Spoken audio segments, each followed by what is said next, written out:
الحمدللہ رب العالمین والصلاة والسلام علی رسولہ الکریم اما بعد۔ تمام تعریفیں اس ذات پاک کے لیے جو ہماری رق جان سے بھی زیادہ قریب ہے اور ہماری سانس کی نالی کے اندر ہونے والی ہلکی سی جنبش سے بھی خوب آگاہ ہے۔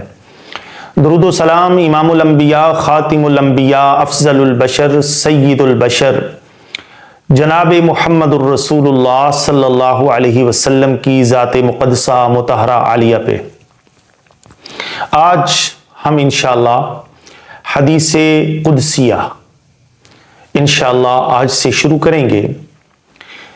مختصر تعریف آپ کو یہ عرض کر دوں، حدیث قدسیہ یعنی وہ احادیث جن کو رسول کریم صلی اللہ علیہ وسلم نے اللہ سبحانہ و تعالی سے روایت کیا ہے، ان تمام تر احادیث کو حدیث قدسیہ کہا جاتا ہے۔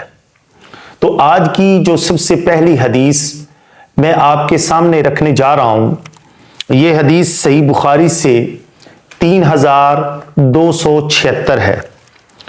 حدیث کے راوی حضرت ابو ہریرہ رضی اللہ عنہ ہیں۔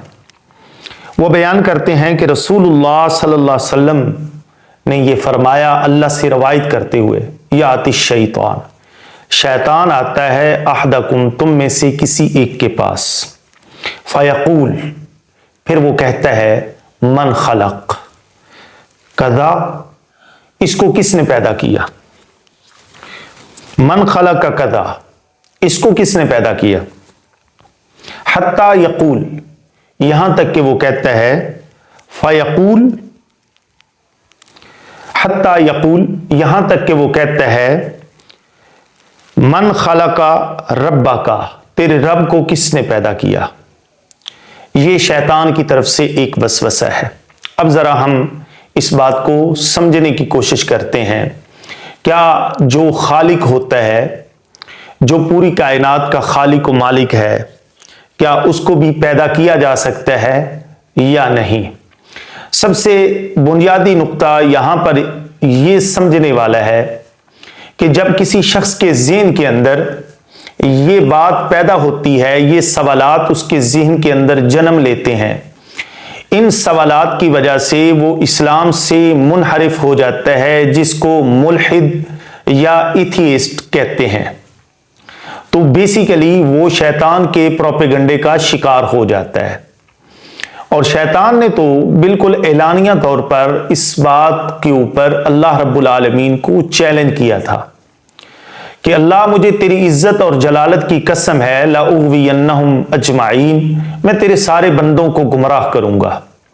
اللہ نے آگے سے جواب دیا تھا، إِلَّا عِبَادَكَ مِنْهُمُ الْمُخْلَصِينَ، کہ جو میرے خالص بندے ہوں گے وہ تو تیری پکڑ کے اندر بالکل بھی نہیں آنے والے، لہذا یہ بات تو تم کو بالکل بھی ذہن سے نکال دینی چاہیے۔ لیکن چونکہ شیطان نے یہ وعدہ کیا ہوا، اب جو لوگ ایتھیسٹ ہیں وہ سب سے پہلے یہ کہتے ہیں کہ اس بھینس کو کس نے پیدا کیا؟ تو وہ بندہ کہتا ہے اللہ نے پیدا کیا۔ پھر وہ پوچھتا ہے کہ اللہ کو کس نے پیدا کیا ہے؟ تو پھر اگلے بندے کو وہ کنفیوزڈ کرنے کے لیے، تو بیسیکلی یہ جو سوال ہے، یہ سوال ایتھیسٹ کی جانب سے یا کافروں کی جانب سے نہیں ہے، بنیادی طور پر یہ سوال شیطان کی جانب سے ہے، جو انسانوں کے ذریعے سے لوگوں کے ذہن کے اندر القاء کرتا ہے، ڈالتا ہے۔ یہ بات اچھی طرح ذہن میں رکھ لیں۔ اور جو مومن ہوتا ہے اس کو تو اس بات کی کوئی پرواہ نہیں، کیونکہ اللہ تعالیٰ نے اس کو کہہ دیا ہے، شیطان کو یہ کہا تھا، الا عبادک منہم المخلصین، جو میرے خالص بندے ہوں گے وہ تیری گرفت میں، تیری پکڑ میں، تیری گمراہی کے اندر بالکل بھی نہیں آنے والے۔ ٹھیک ہو گیا جی؟ اب ذرا سمجھیے، مثال کے طور پر ایتھیسٹ ایک مثال دیتے ہیں، وہ کہتے ہیں کمپیوٹر کو کس نے بنایا؟ تو ہم کہتے ہیں جی انسان نے۔ اچھا، انسان کو کس نے بنایا؟ تو وہ کہتا ہے جناب اللہ نے بنایا۔ مسلمان آگے سے جواب دیتا ہے، اچھا یہ بتاؤ کہ پھر اللہ کو کس نے بتایا؟ اللہ کو کس نے بنایا؟ اگر اس بات کے اوپر عمل کر لیا جائے اور اس تھیوری کو تسلیم کر لیا جائے یا اس لاجک کو تسلیم کر لیا جائے تو پھر تو یہ معاملہ بالکل رکنے اور تھمنے والا ہی نہیں ہے۔ یعنی اگر کوئی شخص یہ کہہ دے کہ ٹھیک ہے ہم مانتے ہیں کہ اللہ تعالیٰ کو معاذ اللہ ثم معاذ اللہ فلاں نے بنایا ہے، تو پھر ہمیں یہ کہنا پڑے گا پھر اس کو کس نے بنایا، پھر اس کو کس نے بنایا، پھر اس کو کس نے بنایا، پھر اس کو کس نے بنایا، تو یہ معاملات آگے بڑھتے چلے جائیں گے اور یہ رکنے والے بالکل بھی نہیں ہے۔ حالانکہ اللہ قرآن مجید کے اندر اپنی صفت اپنی بارے میں بیان کرتے ہوئے فرماتا ہے کہ اللہ تو وہ ہے جو اول بھی ہے، آخر بھی ہے، ظاہر بھی ہے، باطن بھی ہے، اور اللہ ہی ہے الذی خلقکم، اللہ ہی ہے جس نے تم کو پیدا کیا، اور اللہ ہی ہے جس نے آسمان کو پیدا کیا، جس نے زمین کو 6 دنوں کے اندر پیدا کیا۔ اس کو اللہ تعالیٰ قرآن مجید کے اندر بیان کرتے ہو۔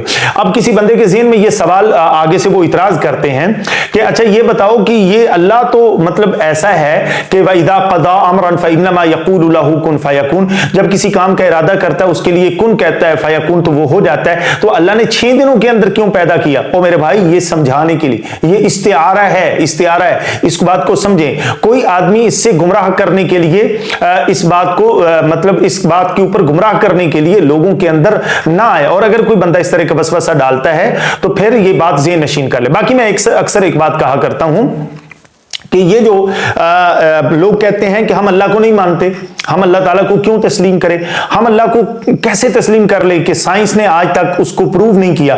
او بھائی اس میں غلطی کس کی ہے پھر؟ مثلا اگر آپ کی سائنس نے اللہ کو پروو نہیں کیا تو اس کا مطلب یہ ہے کہ پھر آپ کی سائنس کی کمزوری ہے۔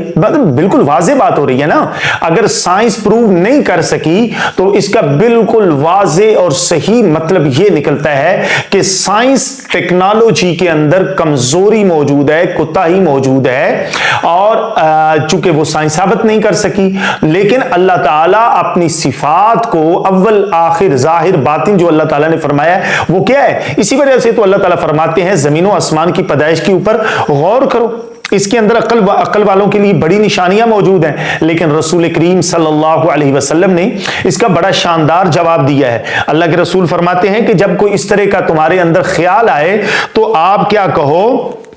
اعوذ باللہ من الشیطان الرجیم پڑھو اور اس خیال کو چھوڑ دو۔ بلکہ ایک اور حدیث میں ہے جو کہ صحیح مسلم کے اندر موجود ہے، بالکل سیم یہی حدیث ہے، اس کے آخری جو الفاظ ہیں وہ نبی صلی اللہ علیہ وسلم نے کچھ یوں بیان فرمائے کہ اس وقت اس مسلمان کو کہنا چاہیے آمنت باللہ، میں اللہ پر ایمان لایا، میں اللہ پر اپنے ایمان کو پختہ کیا۔ تو میرے محترم بھائیوں، اس قسم کے تصورات کا آنا یا اس قسم کی تھیوری کا پیش کرنا یہ بنیادی طور پر شیطان کی جانب سے ہوتا ہے، اور اللہ کو بلا شک و شبہ کسی نے بھی پیدا نہیں کیا، وہ اللہ اکیلا ہے جس نے سب کو پیدا کیا، اس کے بغیر کوئی بھی کسی بھی چیز کو پیدا کرنے والا نہیں ہے۔ اگر آپ امیجن کریں تو یہ جو اتنی بڑی سائنس اللہ تعالیٰ نے مچھر کے سر کے اندر، مکھی کے سر کے اندر جو اللہ نے لگا دی ہے، یہ ہر چیز جو فطرت کے تحت ایک نظام کے تحت ہر چیز جو چل رہی ہے، یہ ایسے نہیں ہے، اس کا پیدا کرنے والا یقیناً میرا رب ہے، اور میرے رب کو کسی نے بھی پیدا نہیں کیا۔ اللہ تعالی ہم سب کو عمل کی توفیق عطا فرمائے۔ وما علینا الا البلاغ۔